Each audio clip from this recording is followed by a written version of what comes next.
As you go through that transformation process, in between the smaller batches and breaking dependencies is a good time to integrate your technical operations into your capability. As you look at a cloud migration of figuring out what resources support each capability allows you to leverage some of this cloud rescue stuff of making your cloud profitable by simultaneously restructuring your organization around its strategic capabilities, build it effectively, and then operate it efficiently dovetails into a larger transformation strategy.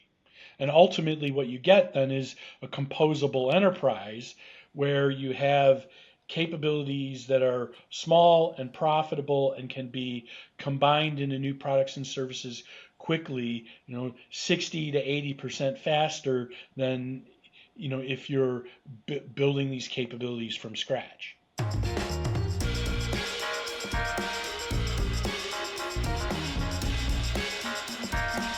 Hey everybody, this is Mike Kottmeyer again. I've got my team back. We've got Rick McMichael here with us, Lynn Gretzky, Matt Van Vliet. We're going to continue a conversation we started in our first podcast in this series around just different issues related to the transformation work that we do, the relationship between that transformation work and the cloud. I was having an interesting conversation this morning with a friend of mine around what I would probably characterize as almost the inevitability of doing a lift and shift when you go into the cloud. So I'm gonna start us there, everybody.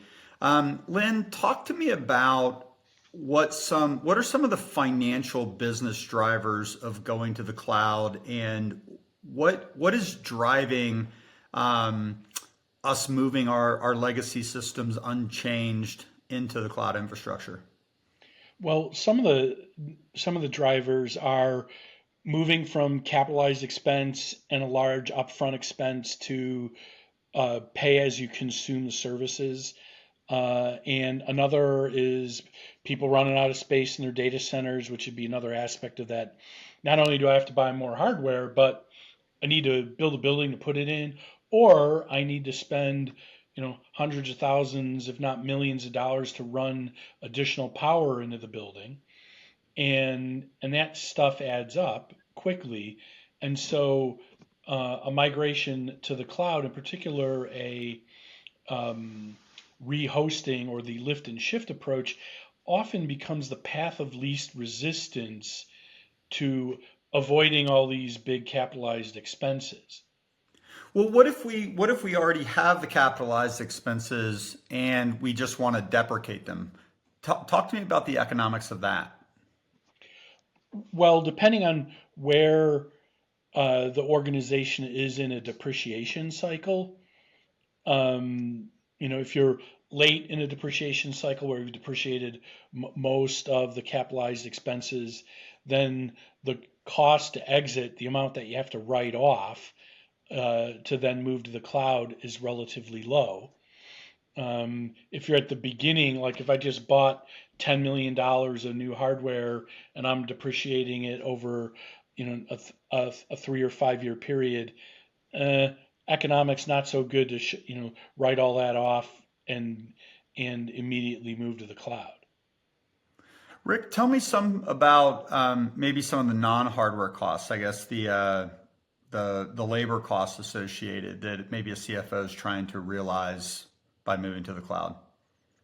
Yeah, it's an interesting question. I was thinking through, your conversation with your friend, and the CFO is the owner of that economic perspective for the company. And, especially right now where we're in an inflationary period and capital is not inexpensive to get, they're really looking for ways to save on the bottom line. And part of that is they want to do it fast, right? And in quantities Hmm. that actually impact the financial status of the organization. And so the CFO becomes sort of the bearer of the charge to go in there and use something like a cloud migration to save a lot of money. And if you're trying to do this in a hurry, then that's going to drive you to things that look like they are going to be achievable in a short period of time. And that's going to start looking like lift and shift. And I'm going to do as little to the thing as possible to get it from here to over there.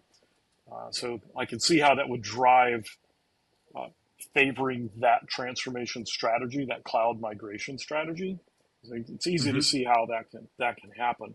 But it's also easy to see how that could drive some suboptimal decisions that if we could just stay back just a little bit and build an economic case for how we're going to do the cloud migration as opposed to just like get it done right now, then we might be able to do something a little bit better that still yields a huge economic return, but maybe saves some pain at some point in the Yeah. future. Well, I was really testing a hypothesis. Is doing it in a lift and shift way almost an inevitability, given some of the economic drivers behind moving to the cloud?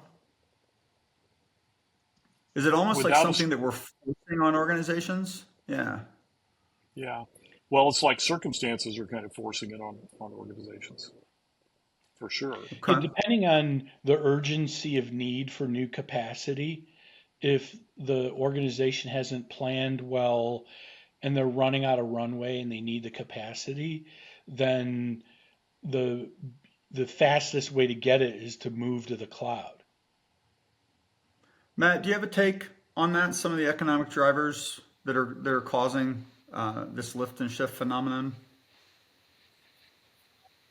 Yeah, I guess my first thing is that often just the economic case to move to the cloud is faulty math. When we find people moving to the cloud, they're going to tell us that it costs them 2 or 3 times what they thought it was going to cost. So a lot of the economic drivers assume all the benefit without taking on some of the cost or expense. So what we first need to do is make sure we get a good model. If we're going to move to the cloud, are we really going to be able to turn off our data center? And if we are, then we need to plan the cloud capacity at least the level of capacity we have now, if not worse, because we're not going to efficiently use those resources until we change the software to be designed to run on those types of resources. So a lot of times people are expecting the scalability and the dynamicness of the cloud, even though they're not doing the change for the cloud. So, we'll find that at times their model is wrong. I was talking to a friend of mine who's a CIO of a big data company, and they found that they've been running data centers for 30 years, and there were pieces of their business that made sense to be in the cloud, and others where once they did the proper modeling, were much more cost effective to have done on their own hardware. But regardless, you need to make sure the model is correct in that you're adjusting the model based on what you're doing to the software. If the software can't dynamically scale, then you can't assume the cloud's going to dynamically scale. Okay. That's a good lead into the next question. I kind of want to get into this redesigning the software for the cloud conversation. I'm going to skip it for just a second. There's a lot of articles that are starting to show up about making the case that maybe the cloud isn't the right answer and we should move everything back to it. What are some of the factors, Lynn, that are causing folks to want to move off the cloud and back into their own data centers? Talk to me a little bit through the economics of that.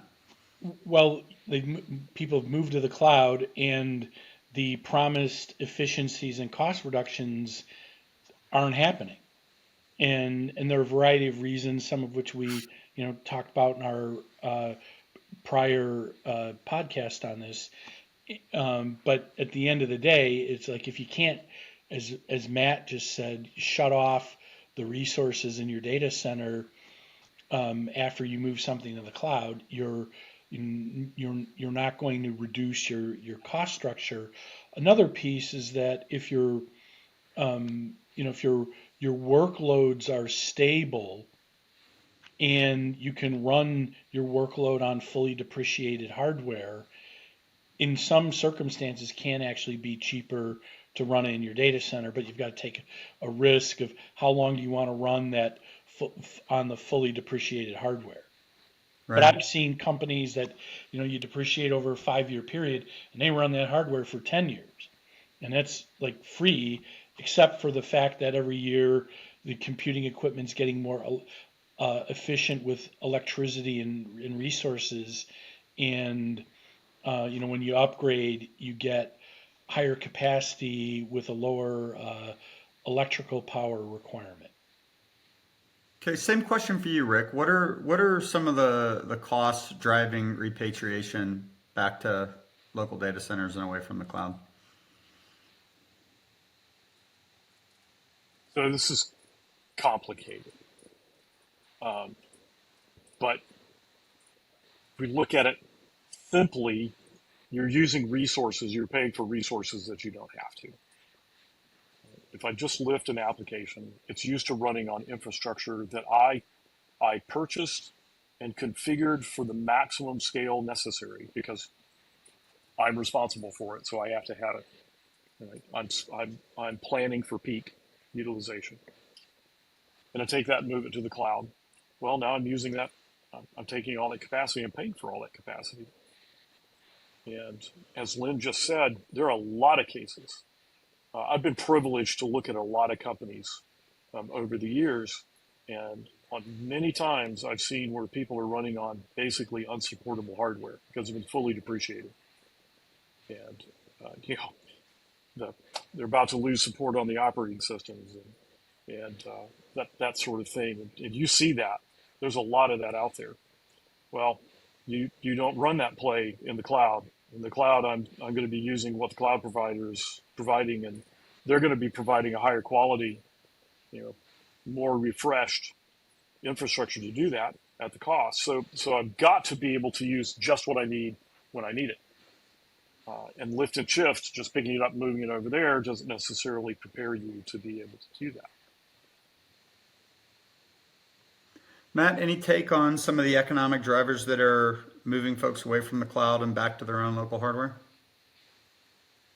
Yeah, ultimately they're finding that it's costing them more to run than they expected, and they're looking at having it be a more controllable cost when it's an internal cost with a fixed type of investment. I think that the answer might, the problem of not having controlled costs is a real one. The answer of moving it back in house may not be the only piece or the only solution. I think they're also finding that they're not able to get rid of a lot of the operational people, where it seems that if you had cloud hardware instead of your own hardware, a cloud data center network, that you would not need the number of people in order to run your operation that you would have when you had it on-prem. But if you start to look at, I need people to configure that, they need to know how all of the cloud infrastructure works, and then they need to manage the cybersecurity and other things on top of it. Again, not only are they not getting the savings on the cloud spend versus data center spend, but then the support staff is the same or larger. So I think it's ultimately not the location that is the issue. It's getting good controls over what resources are you using when, and then how are you supporting those to have that right knowledge in your organization. But yeah, so those are some of the drivers. So you've pulled the thread a couple times about this idea that maybe moving totally off the cloud isn't the answer. If that's not the answer, what is the answer? First of all, understanding what your application is doing and what the usage patterns are is essential. So you may have, let's say, a large financial services application where there's a large amount of data processing that's happening on the back end, maybe in batch, maybe in real time. And it's a very transactional type thing. And then you have mobile users or web users coming in and looking at their data and changing data and so forth. And, you can't have a one size fits all strategy for that. You may decide, all right, I need a transaction processing engine that has this type of capacity. You could then make a decision: does that make sense to run on-prem? Does it make sense to run in the cloud? Does it have peaks and valleys? How is it going to scale? Maybe I have a front end that needs to be more accessible across the world, needs to scale during, Black Friday or during peak events, needs to be able to slow down during or use less resources during other times. So once you understand the capabilities you have in your applications and then what their performance characteristics are, you can decide where do I want them located, and then how do I scale them up and down based on my demand. Lynn, same question for you. So, um, if the answer is not totally in the cloud or maybe totally back on prem, what are some of the things that you can do to optimize your cost structure in this hybrid world? There are five basic steps that any organization can take that after they've uh, moved to the cloud to improve the return on that investment. One is policies and access control of a lot of organizations. They move things to the cloud, they spin up resources, don't pay attention to what's running, and they waste a lot of money on things that they've committed to, they've got running but aren't actually doing any useful work. Second is to aggressively decommission the things in the local data center, the on-prem data center, after you've moved them to the components to the cloud, of consolidating servers, shutting things down, then and aligning your in, infrastructure and operations staff to the remaining footprint in your data center. Potentially considering um, uh, subleasing data center space to be able to reduce the footprint for the physical space. Next is to improve your engineering engineering processes to enable continuous delivery for both your applications and your infrastructure. And then really look at the value of the cloud is in managing variability of demand. So for in looking at how do you strategically refactor the applications that you move into the cloud so that you can take advantage of auto scaling and scale up when you need it and scale down when you don't. And then finally, a big area of opportunity is replacing expensive third-party components with cloud provider services, particularly relational databases that, if you're using a brand name database, it's very expensive regardless of whether you have it in the cloud or on-prem, and moving to a cloud provider's version of that or an open source version in the cloud is going to realize significant savings over the cost to run that app in your data center. Rick, is there anything you'd like to add to that question?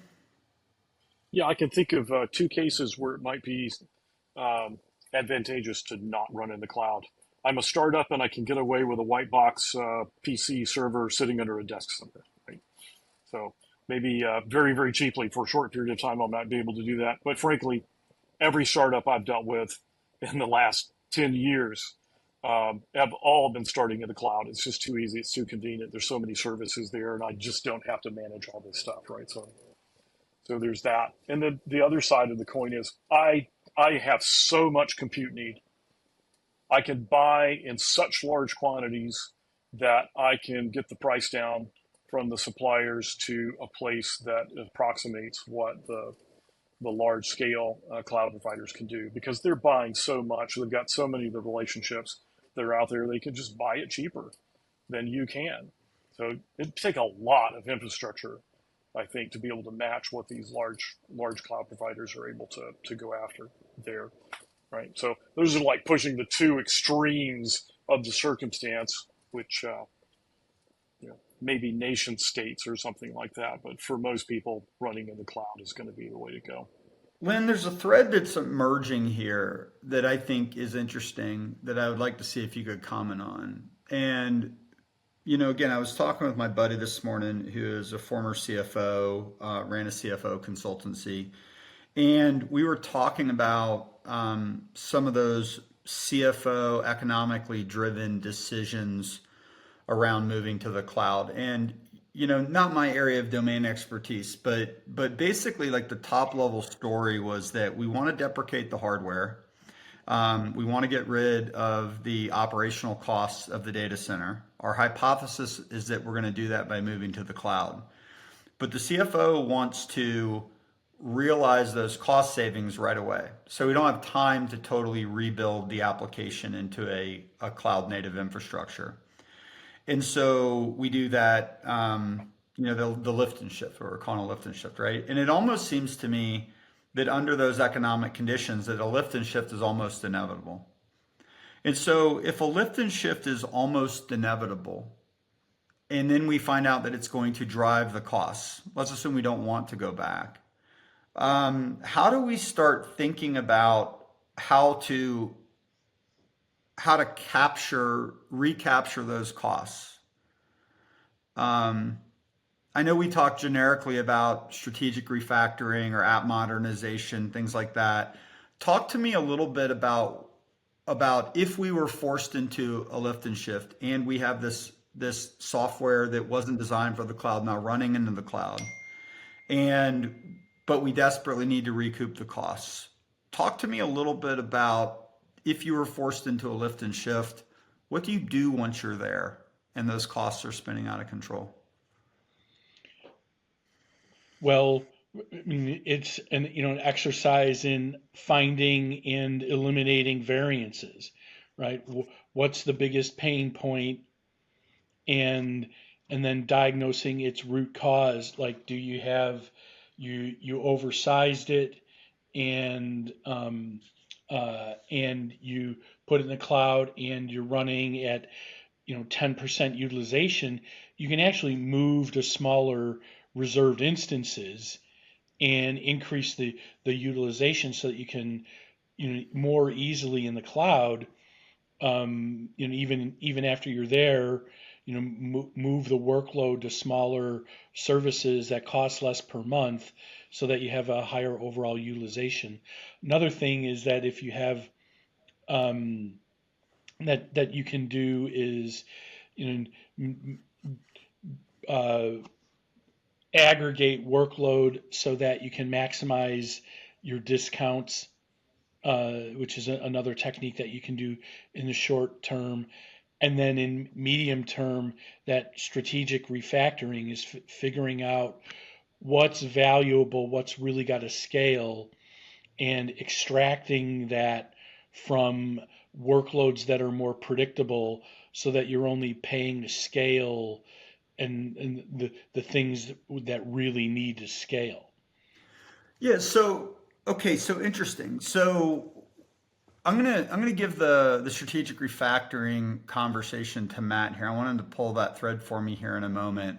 But it sounds like some of the other things you were talking about are kind of low-hanging fruit. What's preventing organizations from finding underutilized servers and consolidating things? Like, what are the organizational barriers to doing that? Why don't people just do it?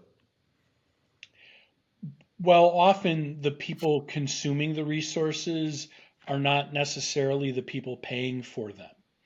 And this is why, at the big picture, the capability driven organization and organizing around capabilities is so important, because if, I'm a, business unit leader, let's say, I'm running $1 billion P&L for an e-commerce capability. And if the technology expenses are in some centralized cost center, I'm not really paying attention to, how much hardware is supporting my revenue model. Mm-hmm. But if that expense is directly tied to my capability and I need to hit a 47% gross margin on on the products I'm selling in order to pay for everything, I'm going to be paying a lot more attention to what hardware is getting allocated to my e-commerce business. And in a lot of cloud implementations, the resource usages are not properly tagged, so it's hard for the people who own the cost centers to hold the consumers accountable for what they're spending. Interesting. Okay. Rick, do you have anything you'd like to add to what Lynn just said? Yes, the cloud presents the opportunity to work differently and solve some problems that exist in many companies. One of which is because IT costs tend to be centralized and not allocated back to the actual product, sellable product that or service that is consuming it, then companies lose track of the profitability of product lines, right? Whether this thing I'm selling for this price, am I really allocating the cost of that appropriately to it, and am I making the profit on this that I think I am? And we see that quite a bit, where if you had a true picture of that, it might well be that you'd be better off taking that investment and putting it in the bank than actually trying to sell this product, because it's losing you money in the final analysis. And if I work in the cloud, if I can start treating the infrastructure as a utility, basically somebody else is providing this utility, or as a substrate that everything else is now laying on top of, then I can organize teams as many P&Ls, and they own the whole problem now. So I'm putting the incentives aligned with the people holistically that are there. And so, that gets us into that little startup mentality where everybody knows what's going on, and everybody knows, because we're going from paycheck to paycheck, how things are, that money really matters and how much things cost matter. Now I can start aligning the incentives and the forces there to get the outcomes that I want, because now I don't have to have another group of people that are dealing with the servers and racking them and stacking them and wiring up the switches and the firewalls and all that. I just kind of get that, and now I can do the infrastructure as code. I can have this whole DevSecOps thing, even more than that. It's kind of like the early days of Agile, right? We wanted a group of people with the business together that could work on a problem in small teams. Well, now I start to put conditions in place that look a little bit more like that. It's easier to do that now than it might have been. In the leading Agile parlance, that puts us in the Basecamp 4, Basecamp 5 teaming construct, where I have a small group of people. We understand our problem. We understand the business. We own the expenses associated with it. It's our responsibility. We own running it and operating it. We own the relationship with the customer. So now all of this stuff starts to matter, where it's a little bit harder when somebody else is doing all these other functions for me. It's more diffuse. The accountability is not as crisp and as clear as it can be now. There's an interesting thread there, but I'm going to go to Matt here for a second. Matt, what makes it difficult once you've done a lift and shift to be able to start pulling apart an application and assigning it to these products the way that Lynn and Rick were talking about? Yeah. Let me start with a bit of an analogy, and then hopefully this is helpful. A lot of times when we're moving to the cloud, we've got this idea, like imagine like you own a services company and you have the choice between hiring a salaried employee or a contractor. And someone comes to you and says, well, we're not sure how long we're going to need this skill. And, right now we think we only need it 10 hours a week. And you say, well, let's just bring them in as a contractor. They cost a little bit more per hour, but now I can spend the money when I need it, not spend it when I don't, and so forth. And then, my last services company, inevitably, we'd look, a year or two down the line and say, okay, now we have 4 contractors doing this work. It costs twice as much what it would with salaried employees. And by the way, we've never ramped down, right? So when we move to the cloud, we may be making a decision that, it's great that someone else can manage this. We don't have to manage it. Maybe it's not an area of our expertise.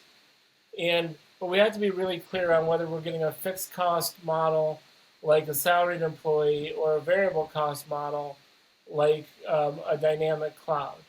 So if we, a lot of times what happens is we're building our business case based on a dynamic cloud, but our migration strategy is based on a fixed cost.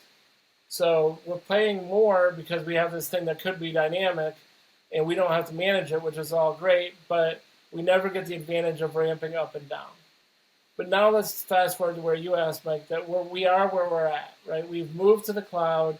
We've moved the infrastructure. I've had people who had a physical device that routed traffic to their different application servers. When they moved to the cloud, they just got a software version of that same device, not taking advantage of how the cloud routing and how those things worked. So what you need to do is, once you're there, you need to get a good inventory of what you have implemented there and start to say which of these components can I peel off and save money. So I could use the dynamic routing of the cloud versus having my own router up there. I could use the cloud security mechanisms versus a separate set of application security that's built custom. I could use a cloud native database versus an expensive database. So you're going to need to look at that application infrastructure and then start identifying which of them can give me the most bang for the buck. Now that's where it kind of comes back to what Rick was just talking about. If I understand my business capabilities and what they're doing, I can know which ones are the most dynamic, which ones are the most static, and that can guide me onto how do I prioritize which things to make more dynamic or componentized, and which things, even though they all could be better, which ones are good enough and not going to really give me a lot of payoff in the short run. So building on what you just asked me, what if it's like an ERP system or some maybe monolithic application that we don't own that's incredibly complex? Is there any way of pulling apart ERP systems and making them more componentized, or is that complexity inevitable? But I think an ERP is inevitably designed to solve lots of problems and complex, and they have a set of mechanisms of how they would recommend you scale and drive them. A lot of times, companies have bolted on and added things to the ERP, and it's as often that those bolt-ons are the things that don't scale as it is the ERP itself. But yeah, Rick or Len, it sounds like you both have something to add to that. Yeah, Lynn, talk to us a little bit. How is it different or similar when there's an ERP system involved? Well, I think you've got to start with understanding what are the organization's differentiating business capabilities, and understand in the 4 to 6 things that your business does that differentiates you in your market. And those are the capabilities that, to the degree that you can, you want to extract them from your ERP and make them available as services to the rest of the organization so that you can more effectively and efficiently combine them into new products and services. So at one Fortune 500 company, we did this by extracting the pricing capability out of a large ERP, where when we originally designed that architecture, the organization felt it was embedded in the ERP. You couldn't get it out of there. But what we wound up doing was using the ERP's event service to make changes visible to an external service, and then once the information was in the external service, we were able to radically scale that to support the kind of um, conversion rates that you have in an e-commerce environment as opposed to the kind that you have in a physical store. And that capability, by extracting it, actually helped that business grow significantly faster because the customer specific pricing was a key enabler, or a key differentiator for that company. So you couldn't necessarily do it in the ERP or scale it in the ERP, but by recognizing its strategic advantage, you were able to create a standalone component that worked with the ERP. Is that what Yeah, I'm hearing you say? that's Okay. right. Because you could use the ERP for the sales process of, hey, I'm going to give you a 30% discount on these products for the next 30 days.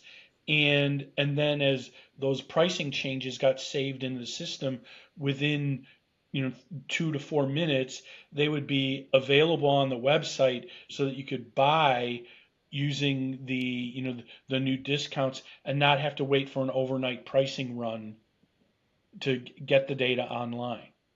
Got it. Rick, did you have anything you wanted to add to that? Yes, the ERP conversation is a very rich one, but especially if the ERP is a operating part of the business and it's a commodity, you you want to use the ERP to do what it does really well and try not to mess with it. Part of the advantage of using a large COTS package like that is that they're going to add capabilities to it over its history. So they're going to continually do new releases with new capabilities. So if you fall into the trap of we're very special and we're going to tailor our ERP package and we're going to customize it and we're going to build very, very granular point to point interfaces with a lot of different things, then that becomes a barrier to being able to upgrade inexpensively. So you want Hmm. to avoid falling into that trap. And then for the things that are differentiating, like Lynn just said, let's pull those things out and let's treat those special. Let's do a nice integration with the ERP system so we got visibility and the information is flowing very, very smoothly. But we don't take ourselves off the upgrade path because as soon as you do that, it's like buying the ERP package every time you upgrade. Hmm. And also for So those areas Matt, you do customize, yeah, sorry, just one more comment. You've got to please. have really good test integration around it so that you take the friction and the risk out of your interfaces with it. Well, so that's what I wanted to pull on a little bit. Matt made the comment that more that the ERP systems themselves have their own dynamic scaling mechanisms, and it's more often than not the customizations that we've made to the ERP that's actually preventing us from being able to do that. Is that what we're exploring here, or is there a nuance that would be interesting to pull on? Yeah, I think we're talking about two or three fundamental decisions that organizations have to make. So one being, a buy build conversation. So what am I going to buy? Because I have to do gap accounting. I'm going to do accounting like everyone else. Why am I building something custom, right? Two, what am I going to build? So maybe your way of interacting with your customers, the way you take care of them, the way your product is configured is unique, that you need something that you need to build so that because that's part of your differentiator or your brand, right? So there's this buy build decision. And then, it's a similar decision to your data center. Am I doing things, you know, in-house or am I doing things in the cloud, right? And then there's a third decision around workforce. Am I building it with my team? Am I building it with contractors? And am I building it locally or offshore? And a lot of times those decisions are made in isolation. and without a full set of context. So back to the ERP thing, I would look at it and say, all right, I want to buy when it's something that is not a differentiating capability. Then where do I want to host it? If I want it to scale and be hosted, does the ERP offer ways to have it hosted so that they're in charge of doing the updates, they're making it dynamic? And then what are the best practices so that the parts I need to build, um, going back to kind of our base camp model, very often an ERP is something in the lower left quadrant. I want it to be predictable. I need to manage it. It needs to just work and be there. And but then I've got stuff in the upper right quadrant where I'm being disrupted by digital natives, or I'm being, the industry is changing or the technology is changing so fast. Now I've got upper right hand quadrant apps that need to talk to lower left quadrant apps, which means I need a really good API. I need a good integration strategy, and I can't get those two tangled because if I have to change the ERP in order to offer a new product, then I'm not going to be able to move at the speed I need to win in the marketplace. And ultimately, knowing which things fit in-house, which things fit in the data center, what things I should build onshore, offshore, you know, and in which tech, buy it or build it. All of those things give me the flexibility to invest in the areas of the organization that are going to pay off the greatest. Okay.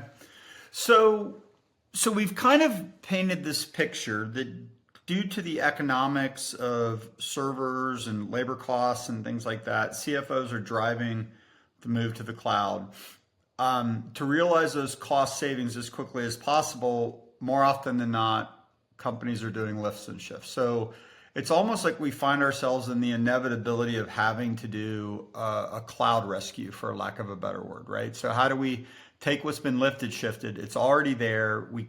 We know we don't necessarily want to repatriate all of it. So how does cloud rescue become an enabler of enterprise transformation? Lynn, take this one for me to start off, if you wouldn't mind. Sure. Well, when we look at an enterprise transformation, we want to start out by understanding the organization and its capabilities, and restructure the teams around their capabilities. And so we take them through a journey of first become predictable, then to work in smaller batches, and then to break dependencies, and finally to um, be establish fully encapsulated capabilities that can run on their own P&L. And as you go through that transformation process, between the smaller batches and breaking dependencies is a good time to integrate your technical operations into your capability. And so, as you look at a cloud migration of figuring out what resources support each capability, so that you can then tag the resources correctly and assign the costs to specific capabilities, as opposed to just peanut butter spreading an allocation over the entire organization, allows you to leverage some of this cloud rescue stuff of making your cloud per, profitable by simultaneously restructuring your organization around its strategic capabilities, and then building the capability to first build it effectively and then operate it efficiently, um, uh, dovetails into a larger transformation strategy. And ultimately, what you get then is a composable enterprise where you have capabilities that are small and profitable and can be combined into new products and services quickly, 60 to 80% faster than if you're building these capabilities from scratch. Rick, do you have anything you'd like to add to that? So, given that the forces make a lift and shift a likely possibility, it doesn't mean you're done. You've lifted and shifted it to the cloud.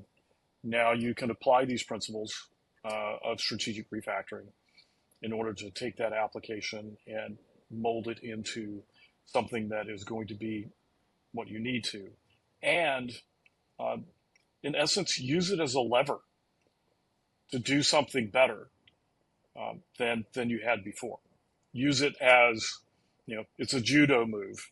Use it as the opportunity to get the investment to be able to refactor the application, to make it move at the change at the speed that the business needs to change, to operate at the economics that the business needs in order to be profitable, to increase the quality and get yourself in a circumstance where you don't have, where you're spending more money fixing the bugs every time you do a release than you're actually spending doing the new features, right? Get yourself in the practices space where you don't have to do that anymore. So, okay, you lift and shifted it. It's here.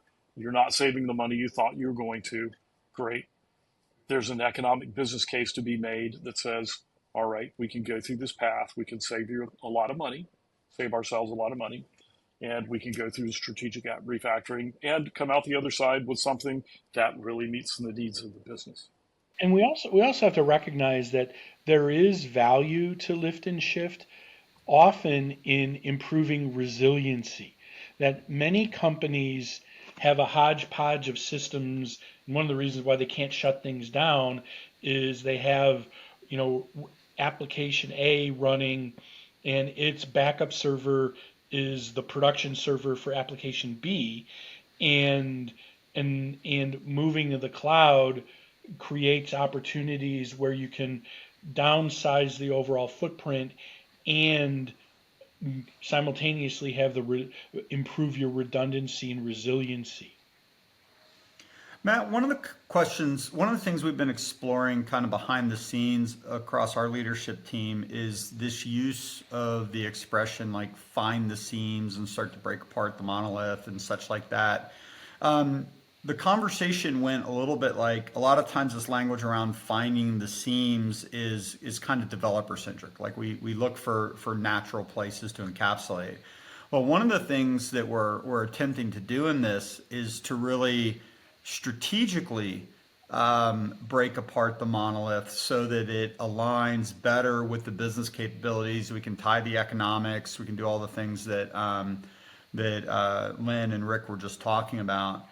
I want to pull that thread for just a minute. What's the difference between like the idea of finding the seams versus actually breaking apart the application so it aligns with business capabilities? Can you talk to me a little bit about that? Yeah, one of the things we've been talking about is, right now, so far in this conversation, we haven't talked about the idea of taking a vertical slice of the organization, or what we a lot of times refer to as an expedition, right? So we've been Mm-hmm. talking about, well, how do I make all of my stuff that I move to the cloud dynamic?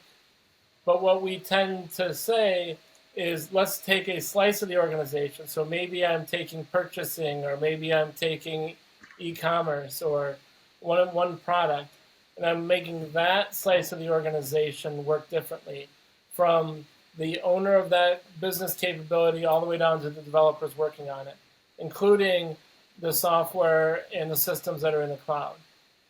So when we do that, we want to look at, well, what business capabilities are part of this slice and what are part of another slice.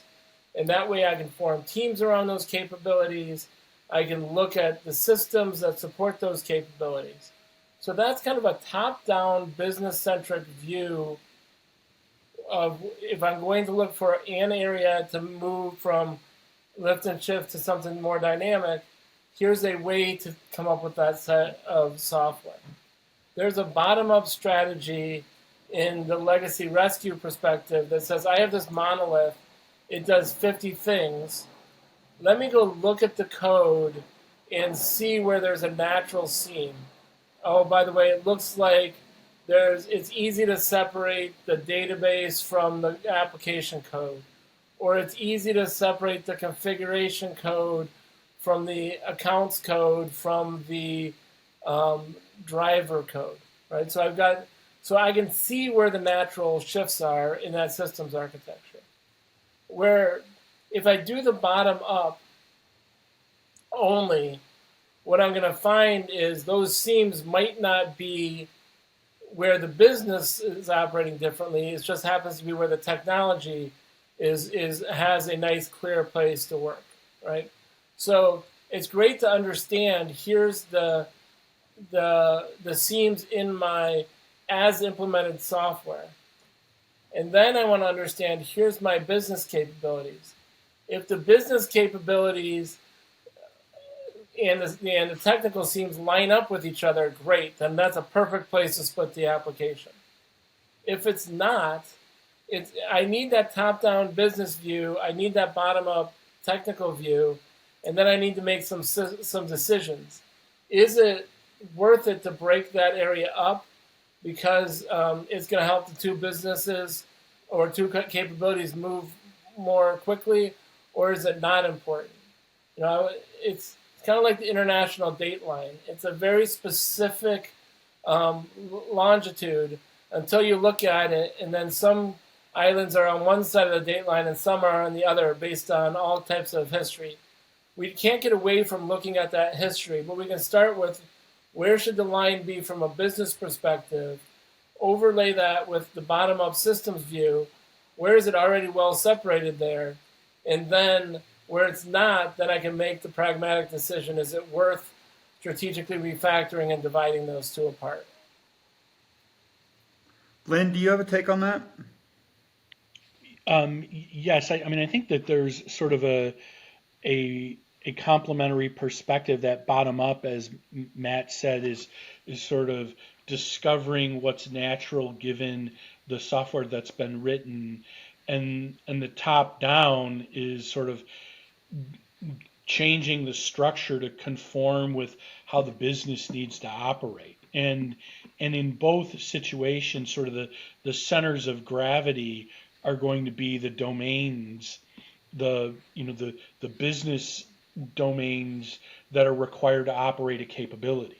And it's a decision making process of proactively figuring out what domains should live, business domains should live within a particular capability, and then how to align the behaviors so that there are clear interfaces into the software so that a particular domain exists in one and only one place in the ecosystem, your application ecosystem.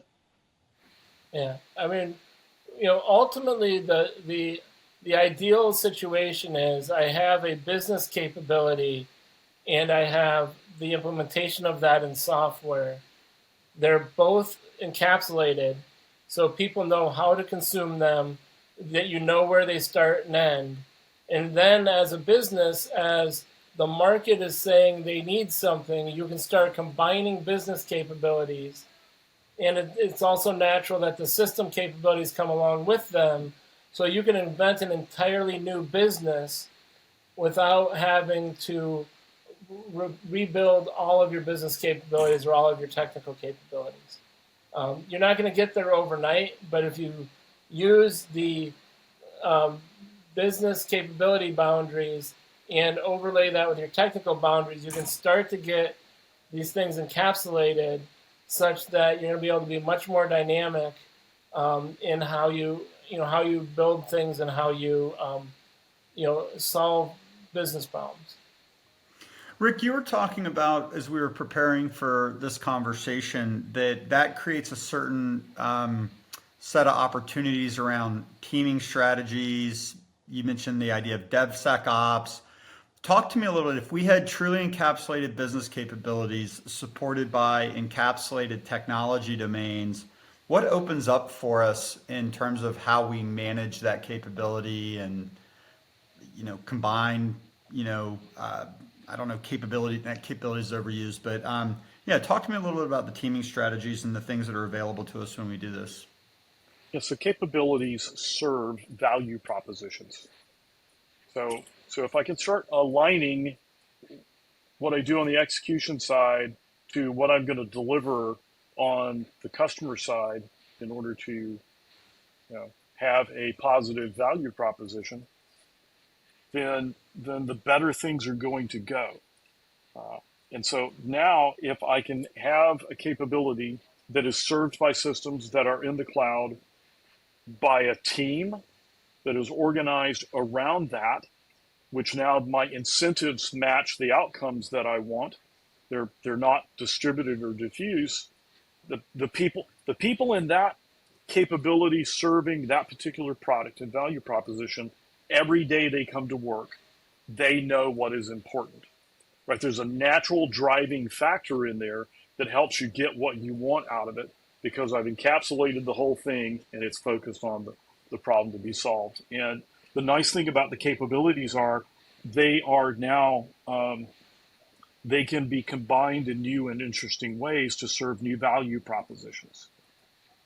And I've already got a teaming structure that has built the people around these things that I don't have to necessarily do a big organizational change to be able to accomplish it. So I think about everything that's going on with large language models and artificial intelligence right now, right? I can take my existing capabilities, my teams, I can focus them on the changes that are necessary to capitalize on this new business opportunity and now be able to serve what the market is asking for and do it in a very, very timely fashion. So this is a little off script. I don't know who wants to weigh in on this, but we've talked about encapsulating applications. We've talked about encapsulating teams around business capabilities, the ability to tie that to a P&L and incentive structures and everything. I think that's super interesting. Where does data come in? Does the data get encapsulated into the business capability too, or is that still separate? Matt, do you have a point of view on that? I think the data gets encapsulated into the business capability unless there's a separate business capability that is trying to aggregate data in a different way. But right now, we've kind of pushed data off to the side because most teams don't know how to deal with it or what to make of it. But if a team owned its data, had the tools and insights, then you could ask that team or that system for the insights. You wouldn't have to go and have a separate team and business, driving that.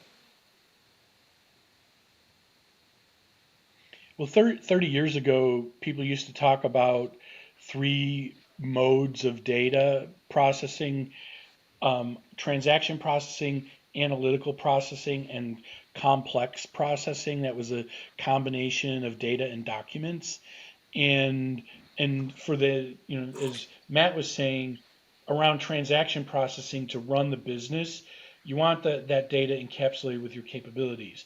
To do analytical processing, you want to be able to extract the data, put it in a data lake, and organize it in different cuts and slices so that you can use it to either support executive decision making or to be able to use as input into AI models that then you can re-embed the models into your business processes.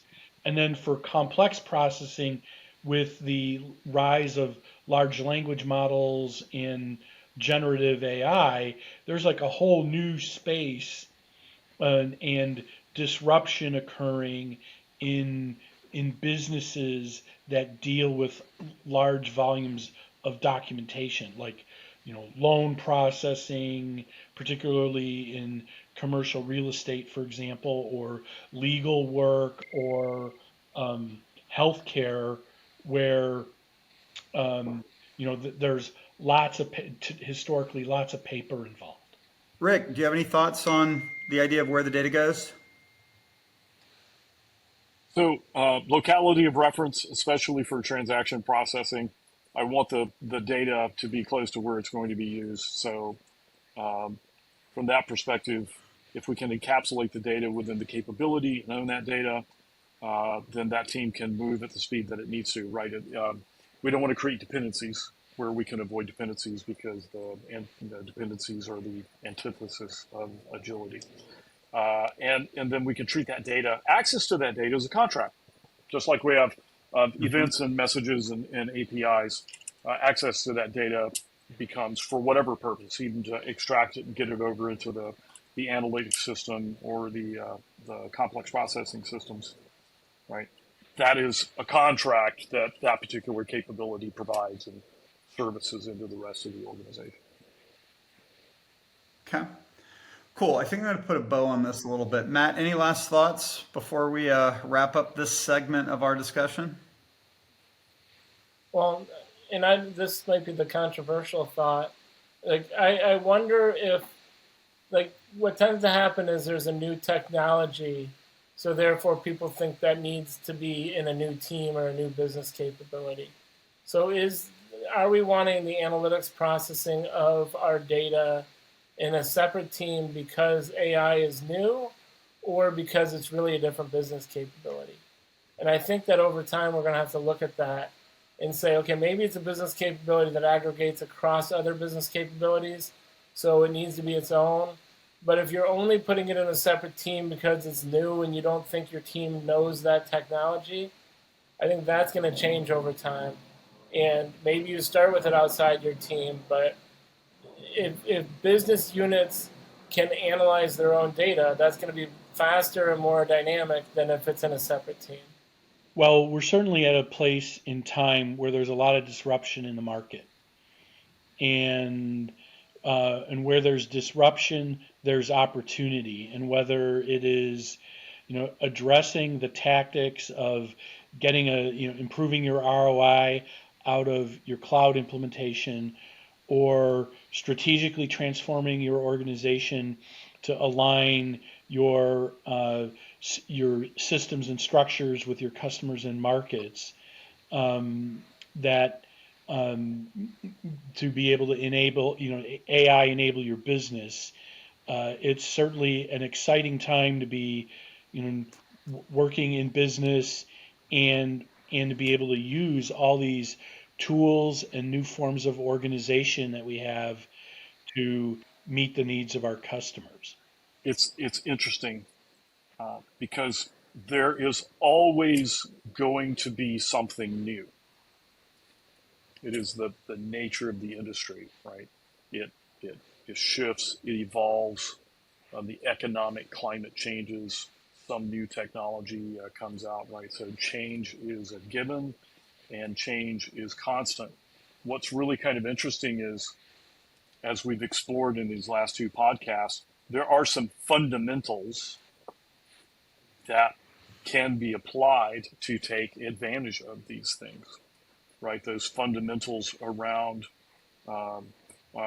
architecture and around capabilities and domain analysis and legacy refactoring, different levels of architecture that we've been sort of weaving in throughout these conversations. These are our fundamentals, blocking and tackling, that we can kind of put these building blocks together to be able to create an organization that is configured at this point in time to take the maximum advantage of what's going on in this business climate that is around us. So it's just kind of cool. There's always something new, and then we have these strategies and building blocks that we know that we can put together to be able to serve those things that are new. So it's just kind of cool. Yeah, I think it's neat for the people that have been familiar with Leading Agile's approach and methodology. We always kind of started with this base camp to get the structure, governance metrics of the organization right, reduce batch size. And, just because of our history, we kind of got to the break dependencies part. But you made the point that I've been making for years, that just dependencies get in the way of Agile. And if we don't address the technology concerns, it's really, really difficult to get to this desired end state. And what I think is kind of neat about this idea of cloud rescue and using that as a primary driver for transformation is that there's this real economic driver and a lot of benefit to moving into the cloud. But the way it's being done is it's not optimized. So the idea it sounds like that's kind of emerging out of this is that we start with that cost reduction. That cost reduction really implies and necessitates some degree of strategic refactoring, optimization of the software, which creates opportunity to kind of come in on the backside, do the transformation and alignment work, creates the opportunity for accountability, P&L, cost allocation, all that kind of stuff, putting in a governance model around it to make sure that it kind of stays that way. And then what we end up with on the backside is this idea of a product-driven organization or composable enterprise. And what was kind of cool about this last little bit is it actually puts us in a position to exploit some of these new technologies that are coming in around AI, large language models, and some things that are really going to change fundamentally the nature of the business. So it's kind of neat, right? You start with like a real and immediate problem of taking unnecessary costs out of the system. You use that to buy the app modernization. You use that to buy the enterprise transformation, and that creates AI readiness on the backside. So it's kind of a cool integrated story where we all kind of landed here today. Probably not by accident, but well, thanks everybody for joining us. We really appreciate it as we kind of explore some of these topics with you. It's fun for me personally, taking a different lens on the enterprise transformation world and, kind of blending this idea of technology modernization, refactoring, all the engineering practices with our kind of historical view on the enterprise transformation world. So this won't be our last conversation in this space, and we look forward to your feedback, and would love to hear what you think about our discussion today. We'll see you guys next time.